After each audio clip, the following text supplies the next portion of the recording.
Welcome to Waves, West Alabama, Voices Echoing Success, the podcast where local voices inspire big impact. Brought to you monthly by the Chamber of Commerce of West Alabama, this is your source for stories of leadership, innovation, and success. Welcome to another episode of Waves. This month we have with us somebody that needs no introduction to the community, somebody that has made a huge impact on everything we do in the lives of children throughout our community. Today with us is Dr. Mike Daria, Superintendent of the Tuscaloosa City Schools. Dr. Daria, thank you for being with us. Thank you. I appreciate everything you guys do for us, and thank you for this opportunity to talk about our school system.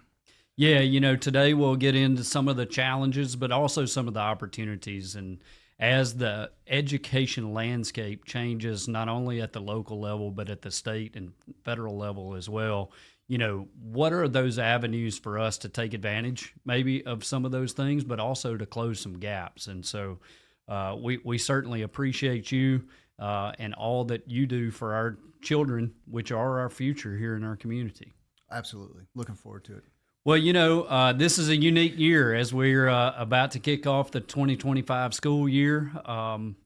Sounds like you're committed to this being your last. And, I want to personally thank you for the time that you've committed to our community. I don't know that there has been a better, the governor oftentimes said back in the day that she was steadying the ship of state government, right? I feel like in so many ways over a long period of time, you have been that steadying influence. And first, just want to thank you for that. Well, thank you. But also get into kind of some of that history and, where you came from, where you are now, kind of setting the stage for the end of the school year. But we're at the beginning. We've got a lot of runway between now and then. Absolutely. But just, again, thanking you for that service. That commitment.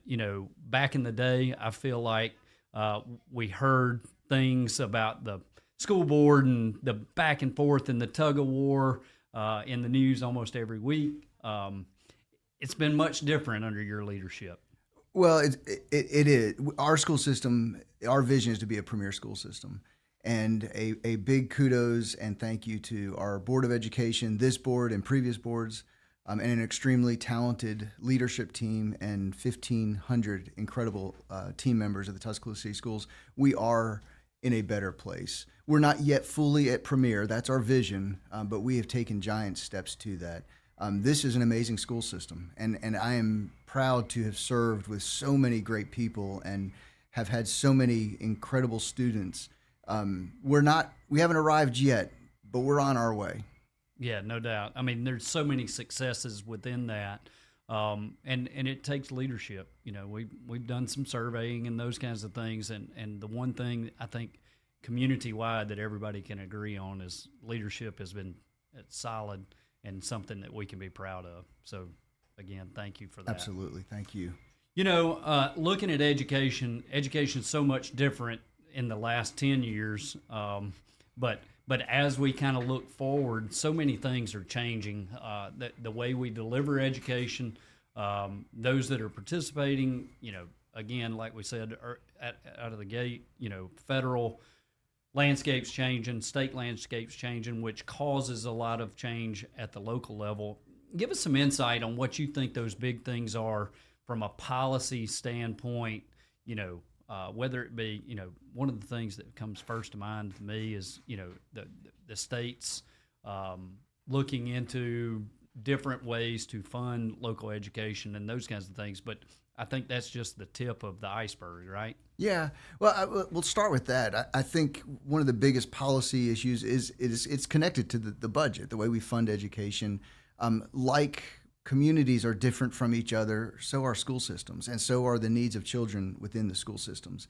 And a big kudos to our state for really digging into that the last several years, but this year coming out with something that does recognize that it takes different funding to educate children based on their needs. So with this year, for example, with the RAISE Act, we saw a different funding mechanism in place for children from poverty, special needs, non-English speaking, because it does take additional funds. Our school system, like all school systems across the state, we're not going to lower the standard for a student or the expectations for a child based on their geography, based on race, based on any identifiable trait. But we do recognize it does take additional funding to meet the needs of individual students and in many cases, small groups of students. So the state, thankfully, has been trying to find a way to recognize that, and that's to the benefit of communities across Alabama. And that has helped us in our school system because we did receive this year additional funds so that we can fund the things that we, for a long time, had to do locally or could not fund at all. Yep. Think social workers, interventionists, those additional support services that we just didn't have money for. We now are able to do a little more in that area that we weren't able to do before. Yeah, and kind of just to give the listeners a little bit of a perspective, generally speaking, the foundation model that we funded schools on in the state of Alabama is a 30-some-odd-year-old model that was more of a per pupil, this is what you get no matter the circumstance. Everything's got to fit into these buckets, and it restricted a lot of what you guys could do at the local level to fit within that model, right? Yeah, and again, I want to say a compliment to our legislators and our representatives, because the easiest thing to do would be just leave the model in place and don't touch it. I appreciate leadership at the state level saying we've got to find a way to do this differently, and the way they came out with it.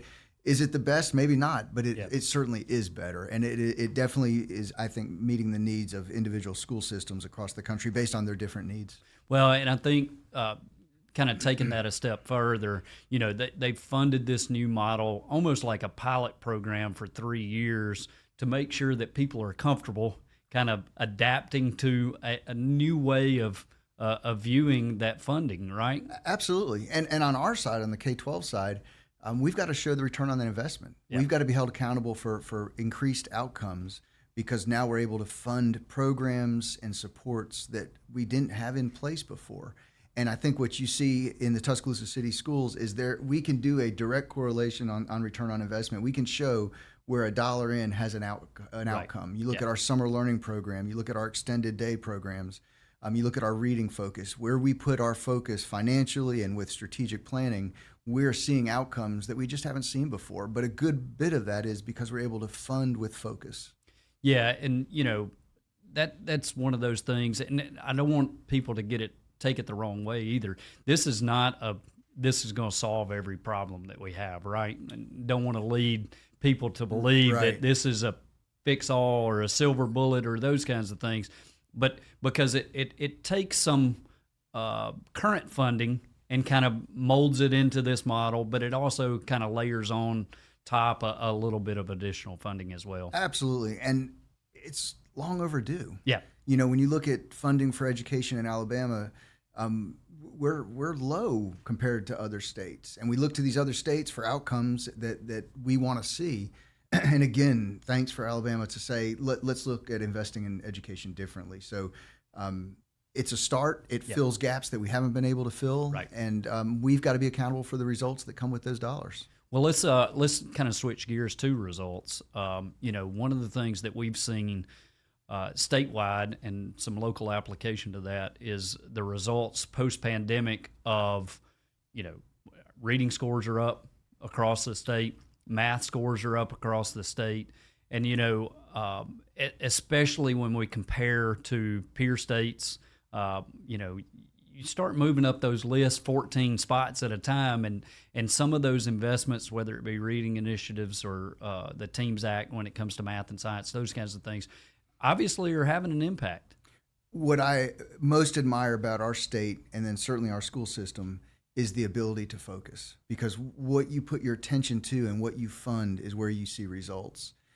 We started with reading focus in 2016 with our reading before third grade. The Literacy Act came after that. The state put focus on it, our school system put focus on it, and we see results. I'll give you a data point to share to kind of explain. In 2016, we didn't have a reading focus. We had a lot of different areas we were focusing on as a school system and as a state. We put the line in the sand and said reading literacy is where it has to happen. So 39% of our third graders were proficient on the state exam at that time. This last spring and the spring before, we're at 90% of our students meeting the state's assessment for sufficiency in reading. That's how change happens. But it wasn't just changing the test or changing. It was support. It was training for teachers. It was support for students who need interventions. And in our community, because we're so fortunate, it's community support for that initiative. You see like Reading Allies in 8 of our elementary schools. It is a community focus. It's a collective focus. We put resources to it, energy and focus, and you're seeing results. And we're seeing them in this community and then certainly as a state, as you've mentioned. Yeah, and the true definition of wraparound services, right? I mean, absolutely. It takes a lot of different things to make sure that child is in a place where they can learn and then getting the proper instruction. Yeah, and I'm glad you say that, because that is when we talk about education today and education when we were in school. Yep. It's vastly different. Right. Schools, out of necessity, have taken on a lot more responsibility.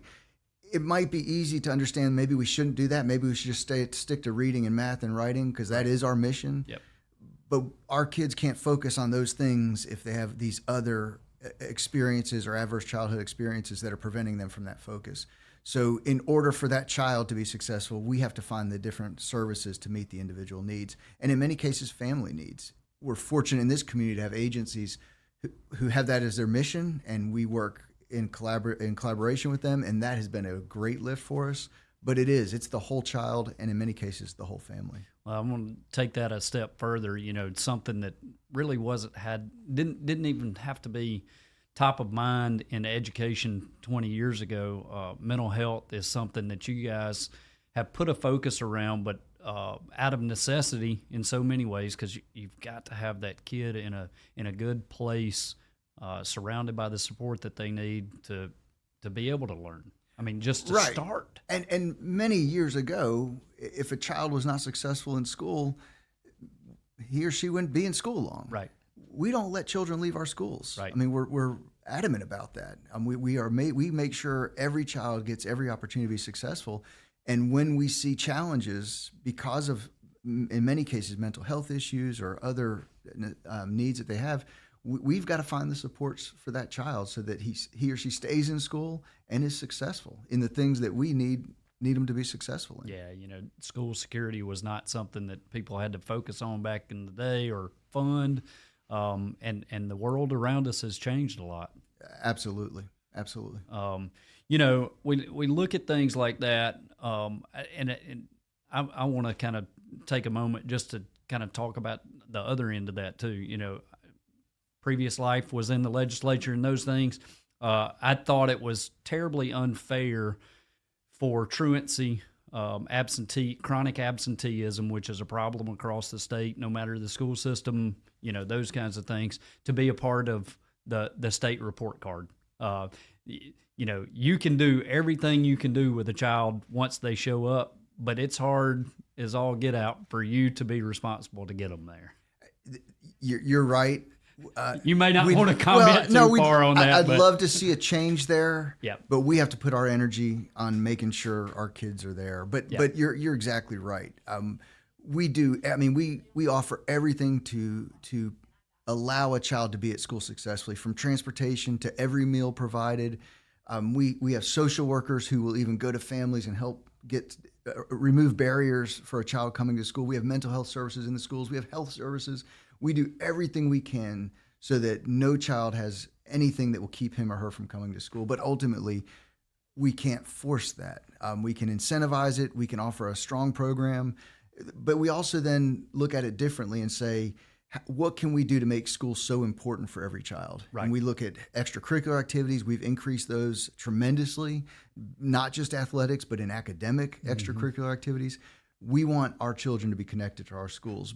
But the measurement for that, unfortunately, the way our schools get their report card, if you will, there's one variable in there that we don't have much control over, and that is the attendance part. Well, as a former policymaker, I'm with you on that one. That one just seems to be unfair, and we see that in the urban areas, but it's maybe even worse in some of the rural areas where just parental involvement is not quite what we need it to be, and oftentimes the ability for us to educate comes down to how much are they getting at home, how much support are they getting there, What are the guardrails they have around them as they experience their education journey. Absolutely. So, I want to go a little bit of a different route. You guys have invested a ton in career tech, all of those kinds of things. I think the job of education has changed a lot. Back in the day, everybody's going to college, right? I think we have taken a step back and said, we want to give you every opportunity in the world if that is your path, but we also want to prepare you in the case that that's not your chosen path. And so those investments, I think, in our community are paying huge dividends, and I would like to think that we're kind of ahead of the curve for most of our peers around the state. But if you can talk a little bit about developing that career, not just educating for the next educational opportunity. Employed, enlisted, or enrolled. Yep. That's our goal for every graduate of the Tuscaloosa City Schools. So what I mean by that is this. When we hand a senior a diploma each May, we verify the plan because we've worked with every child on their plan prior to graduation day. So we need verification that you're either enlisted in the military and verification of it, enrolled in a 2 or 4 year college, or employed in a career, not just employed in a part-time job, but right. in a future career that has a future. This last graduating class had 97% of our students awesome. had a verified, employed, enlisted, enrolled plan. One more data point on that. Last year's graduating class was 95% had that same verified plan. When we first started tracking this 4 years ago, only 70% of our students had a verified plan. That's not acceptable. Right. Our job is to make sure they're ready for what's after high school, because that's the ultimate evaluation. More than any school report card, more than anything else, are they successful post-high school? So last year's graduating class, 95%, we followed up with them at the 6-month mark and at the 12-month mark. And here's where we know it's working. At the 12-month mark, 87% of last year's graduates were still in the pathway they declared when they left us in high school. And some of the difference there is we weren't able to get some of the graduates a year later. Mm-hmm. But what that tells us is they're on the right path and they're staying on that path after high school. So there's a perseverance there. But now let's talk about the employed part of that, because that's where the career tech fits in. Yep. I just left a meeting from our career tech center where our electrical program there, one of the first reports they handed us was showing us the seniors who took part in the electrical program this year and where they are employed today as electricians.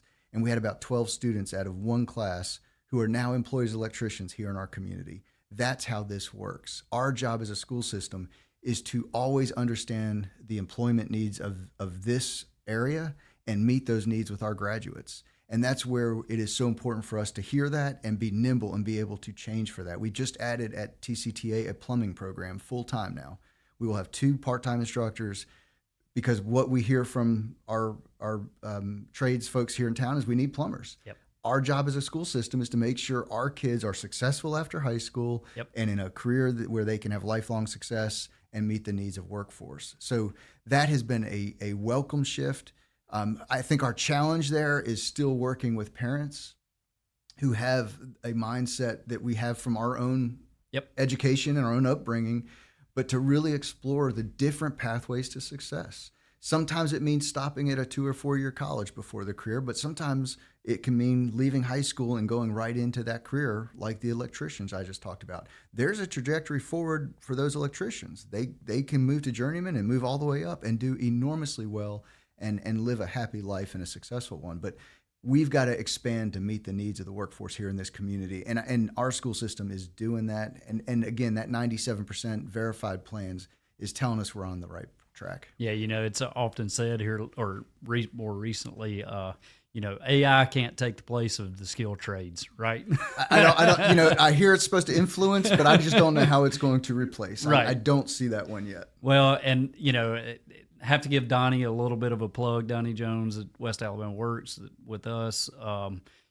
He often says that employers generally, just broadly, are the customer of education, right? And that's hard to grasp at times, but if you really peel back the layers, I agree that all along that journey of education, it's to prepare you for a career and for a job. Well, I think that's where K-12 missed it years ago. Yeah. And it's kind of across the board. we measured our success in diplomas, or we measured our success in some other metrics. But ultimately, I go back to that vision and that mission. Our job is to make sure students are prepared for what's after high school, not for what's along the way or a diploma. That diploma's got to have value. That diploma has to mean that I can be successful. This benchmark. That's right. Yep. And that's where I think we've been a little bit off. So I don't think Donnie's wrong in that thinking, because remember, that's mission aligned with us too. Right. Our graduates have to go be successful citizens, and part of that is being employed and happy. Right. And that's where the career comes in. So he's not wrong, and there's clear mission alignment there. And then full circle, being a solid contributor to the local economy and local community, and that affects community development and all the other things that kind of pour into what builds a strong, thriving community. Absolutely. And I think that education is the basis of all of those things, but it's a building block. People talk about why do we talk about education when it comes to economic development? Well, that is the basis of all of it. Absolutely. So anyway, I want to circle back to a couple of things. Obviously, the pandemic a few years ago changed everything in the landscape of how we educate our kids. It opened our eyes to some opportunities that we didn't realize that we had. What if you could take 3 or 4 takeaways from that experience? What would they be? Positive, maybe, and negative. Obviously, the negatives are pretty obvious to the community at large, but we started figuring out new ways to educate children, forced to do so. But what are some of those things? The biggest negative, which I think is understood and assumed, is it exacerbated already existing problems in our systems, and particularly in K-12 education. So students with disadvantages, those disadvantages just got greater. There were bigger gap. That's right. Yep. And the gap got larger. So we're obviously having to make up for that. But what did we learn? I think we learned in K-12 that we've got to question the way we do things, that a traditional approach cannot continue to be the future approach. And typically K-12 is a little slow to move on things. And I think that's what you see in the city schools. We're trying to rewire ourselves so that we're not slow, that we understand the needs are different, and that we've got to take a different approach. But we're pretty hardwired. And I say we, meaning education, K-12, and a lot of other institutions and organizations. If you don't mind me interjecting, like even the Literacy Act and the Teams Act back in the day, that was one of those things where a lot of educators around the state were going, "Oh no, we're changing this." Right. Like you're scaring me to death because you're talking about holding kids back that are not ready to move forward. But again, it's a disruptor that has proven to be very successful. Absolutely. So I think we saw that coming out of the pandemic. And again, it just made us reflect deeply on how we're doing. One of the data points that haunts me a good bit, and unfortunately it's still present with us, is our students saying that their experiences in the classroom, they don't see the relevance for the future. And that trends with national polls on research on the same. We can't continue to be there. We've got to rethink the way we deliver. We've got to question traditional status quo kind of approach to teaching. And we've got to make sure what's in our schools is relevant for our students. I do believe in the future we have to have serious conversations about reforming and significantly changing the structure of schools, starting with the high school experience. That high school experience has got to be different for students. And we're doing that a lot with career tech. That's a great pathway to start. But all students have to have this engaging experience. And we've got to challenge some of our current thinking. Yeah. So, personal question from me. Maybe nobody that's listening has any interest in hearing this, but I've always struggled. Dual enrollment was something that I experienced through high school. Was in a rural system, didn't have all of the maybe options that some of urban systems might have. But dual enrollment versus AP, like, explain to us the differences, the positives and the negatives. I know the city does a good job through Elevate Tuscaloosa of providing some of those dual enrollment opportunities, both on the academic side and the career tech side. But as I look at it, we can go back. Data would show you 5 or 6 years ago, there was like one physics teacher that graduated from our higher ed institutions across the state. We can't sustain some of this higher level, especially in the STEM fields, putting quality teachers in the classroom. So how do we think about AP versus dual enrollment and sharing assets and knowledge and those kinds of things? I'd start by saying I don't think it's an AP versus dual enrollment. Okay. I almost think that's the wrong way to phrase it and to think it. I think for us in the city schools, we see it as choice. Yep. And where a child has a passion and a purpose, we want to have a choice, and we don't want to have any limitations to the choice of a child. So we don't find ourselves seeing those as competing things. AP certainly has academic rigor. Mm-hmm. Instructors are prepared for an AP course. Students have to make a qualifying score. They then get the college credit for it. Dual enrollment is open for all students, for the most part, who are eligible for enrollment at Shelton, Stillman, or UA. And in a broader set of courses, obviously, beyond just academics, right? So for us, it's a matter of choice. And really, it goes back to that 4-year plan. What is it the child plans to do? Right. Because that's the most important part. And then that helps determine which courses a child takes. Right. And if, for example, if a child knows I'm going to go to a 4-year college to pursue medical, AP might be a good choice, but so will dual enrollment. Right. There's a corresponding dual enrollment course. So it is really about having that choice, and that's why we don't put preference on it. I do think what we've done a good job is removing the barriers to it, because we want all students to have access to rigorous course experiences. If that's AP, great, we're going to offer it. If it's dual enrollment, great. The one benefit to dual enrollment is it broadens the offerings that students are allowed. Right. We have some courses we don't have a staff member for, or we're not able to offer, that a child can get through a dual enrollment, and that is fantastic. And we want to make sure that we make that available. So it's about having choice, and if AP is it, great. We're increasing our AP participation while having a massive increase in dual enrollment. That's success. Good sign. Yeah, exactly. Well, as one that it has a incoming 9th grader this year, we're starting to have those conversations inside the home and trying to plot a path that best fits my child's needs. That's right. So I would hope that a lot of people are having those conversations about the opportunities and the availability kind of across the spectrum. I'll give you one example if we have time. So 2 years ago, we did a press release talking about dual enrollment, and we had a young student there from one of our high schools, and I got to talking with her before or after, and just question, how many hours do you have? And she said, I'm 9 hours, I got 9 credit hours. Great. She was a junior at the time, and we talked about which course she enjoyed. I said, what's this mean to you? It's when we really started increasing our dual enrollment access, and she kind of hesitated a little bit, and she said, what I've liked about this is I didn't think I was college material. And she said, I've taken these courses and I've been successful. I now see a different path than what I thought. It just proved her. It changed the expectations. And I think that's the job that we've got as educators, is to make sure expectations are extremely high and that access is available. For that child, she had her own idea of what her expectations were. The school system had a higher one, and she saw it, and then we helped her on a path to that. That's where this becomes a success. Yeah. So I know we're kind of running a little bit short on time, but before we wrap up, I've got to get to probably the biggest policy change moving into this new school year is the cell phone ban.